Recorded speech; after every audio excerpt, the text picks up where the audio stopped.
Welcome back to the Irish Bandit channel, or if you're new here, welcome to the channel. I, as always, am your host, the one, the only, the second Irish Bandit. Gosh, it's been a long time since I've said that, but just quickly, the leg is not fully healed, but healed enough to the point where I can actually start doing videos 5 days a week again. So here we are, and it is the beginning of Sun September, where on Tuesday and Thursday I'm going through all 7 seasons of Sons of Anarchy, one of my favorite shows, if you can't tell. I even have Gemma Opie figures right here. I got a Jackson Clay figure over here. So yeah, as you can tell, I'm a huge fan of Sons of Anarchy. Probably my favorite TV show that there was. So we're going to be going every Tuesday and Thursday talking about all 7 seasons, and we're going to be counting down my 5 favorite episodes from each season. Then I think at the end of the month, I'm going to talk about my overall 5 favorite episodes from the entire series. So it might not be like, every favorite episode from every season is going to make the cut in the top 5, but we'll have to wait and see when we get to the end there. And for a lot of this, probably the whole majority of this, we're going to be going by the Sons of Anarchy Official Collector's Edition book. It has a full rundown of every season, every episode from every season. So we're going to be using this to go along with everything. So we're going to kick it off by talking about my 5 favorite episodes from the very first season of Sons of Anarchy. It was the starting point for this, no, duh, it was the starting point for the series, but it really got us to let us know who these guys were in this club, who these people were in this club, in this world of charming. And, for the first 13 episodes, it had more of an episodic feel to it until we got to one specific point, and we're going to talk about that later. So let's get down into it. I'm going to talk about my 5 favorite episodes from season 1 today, and on Thursday it'll be my 5 favorite episodes from season 2. So coming in at number 5 for season 1, just a great episode that really let us see what happens within the inner workings of a club, of a motorcycle club, when somebody patches out. Coming in at number 5 is Giving Back.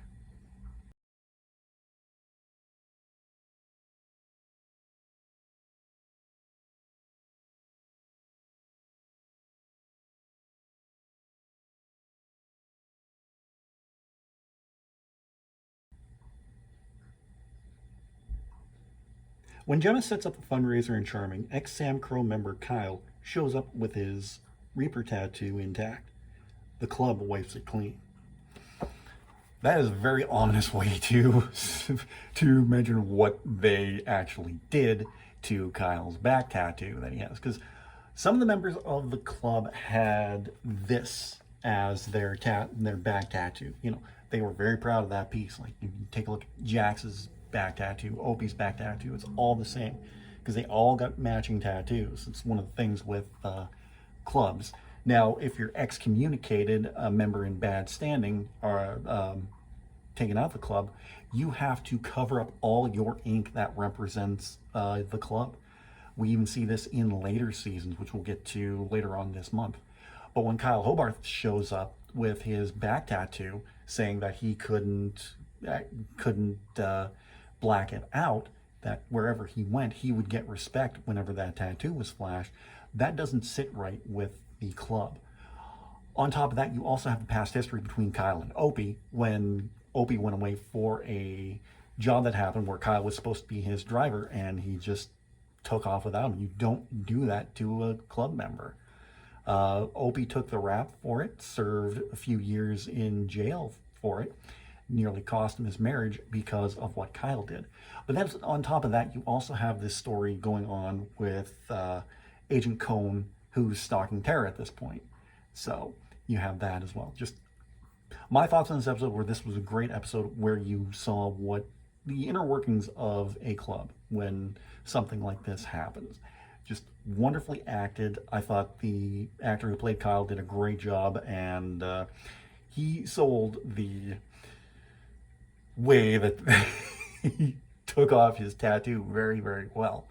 So yeah, if you know the episode, you know what I'm talking about. If you didn't see it, if you haven't seen it, it's pretty graphic. Like when he's told to get rid of the tattoo, how would he like to get rid of the tattoo? He's faced with the choice of fire or knife, and I think he picked the better option, honestly, probably hurt like a son of a bitch. But so yeah, Giving Back was just a fantastic episode. Coming in at number 4 is another great episode where we see what happens with a club like Sons of Anarchy, who basically run the town of Charming. There's even a line in there where, in the episode, where if folks get jammed up in this town, they don't go to the police, they go to the Sons of Anarchy for help.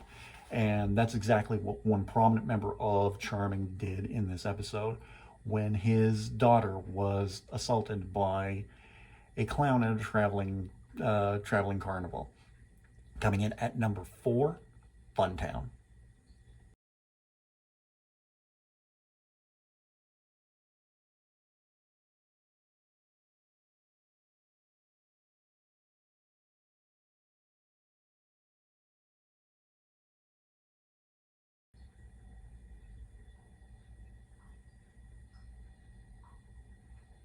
The carnival comes to town.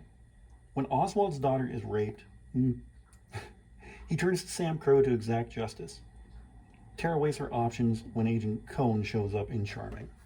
So there was a lot going on with this episode because we had that storyline with Tara and Agent Cone, who was played superbly by Jay Carnes, who was in the Shield as Detective Dutch Wagenbach. So that's one thing I'll dive into quickly because I'll probably talk about this more at the final episode of final video of this month. Was when they had, because this show was created by Kurt Sutter, who was an executive producer, writer for The Shield. So a lot of former Shield stars came back for this series. So in the first season, you had Jay Carnes, later seasons Benito Martinez.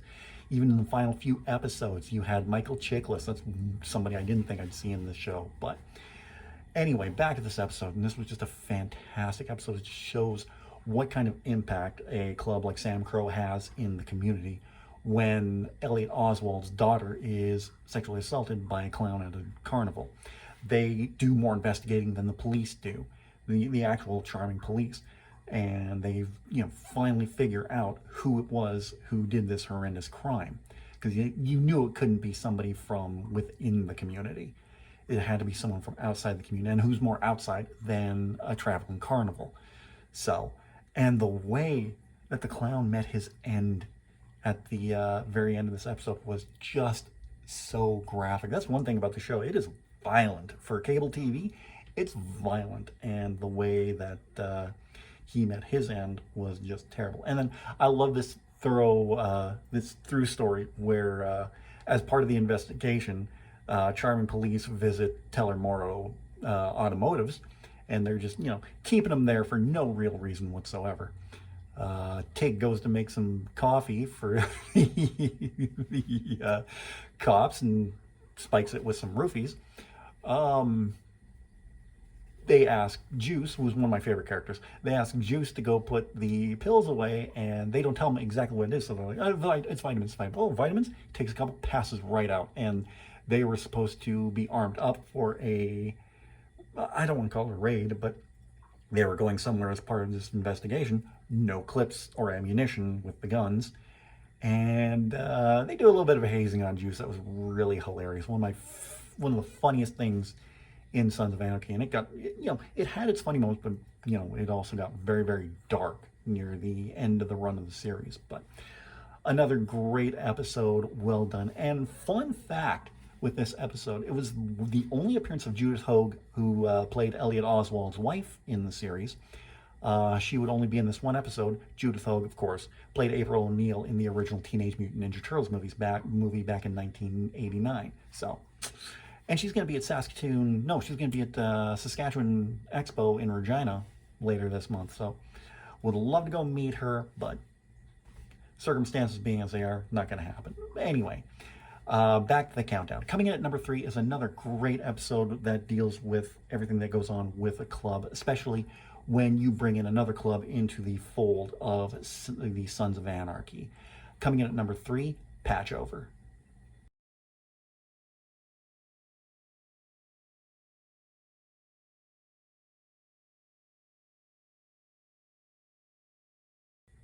For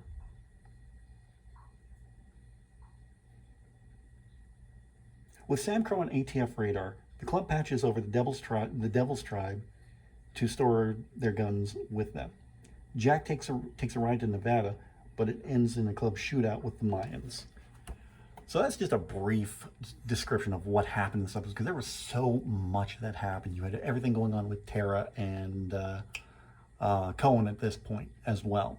You also had Jax picking up this little motorcycle honey along the way with Bobby. Bobby has a great description of Jax in this episode, calling him James T. Kirk of the MC world. Totally fitting as well. But then you also had everything going on with Jax and Jury, who served in Vietnam with his father, John Teller. So even said that Jury owed the club. So, and then of course, this is all highly dramatized as well. So there might be a hint of truth to everything that goes on, but you got to remember, this is also a drama series. So maybe things don't happen in the MC world as they do in Sons of Anarchy. So I've had a lot of people say, well, I've heard a lot of people say, ex-motorcycle club members say, well, things don't happen like that. But they show in this world what happens with a patch over when the Sons of Anarchy patches over the Devil's Tribe in Indian Hills, Nevada, just to keep the Mayans out of their territory at this point in the series, because it's still early on within the series, like the first season, of course. But yeah, a great episode, some great acting. I love the interaction between Clay and Half Sack at this point, because Half Sack has a little slip of the tongue when he's talking about Gemma, and Clay gets some payback, and kind of scummy on Clay's part, but we see Clay do much worse things as the series goes on. We'll talk about that later on this month. So yeah, Patch Over, a great episode. All good series have to start somewhere, and of course, you can't have a great series without a great pilot episode. And I think this pilot episode is fantastic in its own right. Coming in at number 2 is the pilot episode of Sons of Anarchy.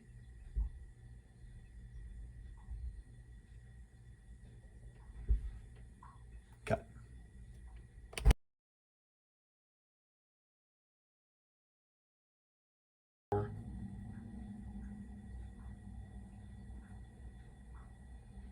The Mayans blow up the Sam Crow warehouse, crippling their gun distribution. Wendy gives birth to Jack's first son, Abel, as Jax unearths his father's manuscript. So like I said, every great series starts somewhere, and we really got to meet the characters of this world in this episode. You know, you met Jax and the entire club, Clay, Tig, Bobby, Chibs, Piney, Opie. Really great interaction between Jax and Opie in this episode as well, trying to bring Opie back into the club. Or was Jack... I don't know if Jax was trying to keep Opie out, but Opie was trying to earn straight at this point after serving some time in prison for what we talked about in the patchover, not the patchover, the giving back portion of the countdown. So he's trying to earn right, but he knows he can't do it legally. He has to be part of the club. He has to be all in with the club. So we get to meet that. We get to see the inner workings of the club. This is when Jax also finds the manuscript of his father, The Life and Times of Sam Crow. It's so great having the book here. The Life and Death of Sam Crow, How the Sons of Anarchy Lost Their Way. Jax finds that, and he realizes his father's true vision for the club was not to be running guns. It was just a biker commune of some sorts. Like 99% of the motorcycle clubs are there. Sorry, I didn't mean to call it a gang, because it's not. It's a club. Even says it here in the back of the book. We're not a gang, we're a motorcycle club. But there is that 1%, and the 1% who are outlaws are proud of that 1% that they're outlaws. So we get to see the inner workings, I say that, in a dramatized fashion, of a outlaw motorcycle club with all their dealings. So it was a great place to start off with. We saw all the beefs between the Sam Crow Club, Mayans Club, the deals with the Niners, and everything that's going on with that. We learned Tara's backstory about going to Chicago after leaving Charming, but coming back. Now, did she come back because she knew Jax would do something to this Josh Cohen character. We didn't know at this point. It was just, wow. So great way to start off this episode. I love the fact that we saw an Asian Elvis in this as well. But I thought that was great. So yeah, this was a fantastic way to kick off a fantastic series. But what was my favorite episode of season one? This one I feel really kicked off everything, like absolutely kicked off everything, all the events that happened from this point onwards, from season two all the way to the very final episode in season seven. I think this was the catalyst for everything, and this is where it all took off. My favorite episode of season one of Sons of Anarchy is The Sleep of Babies.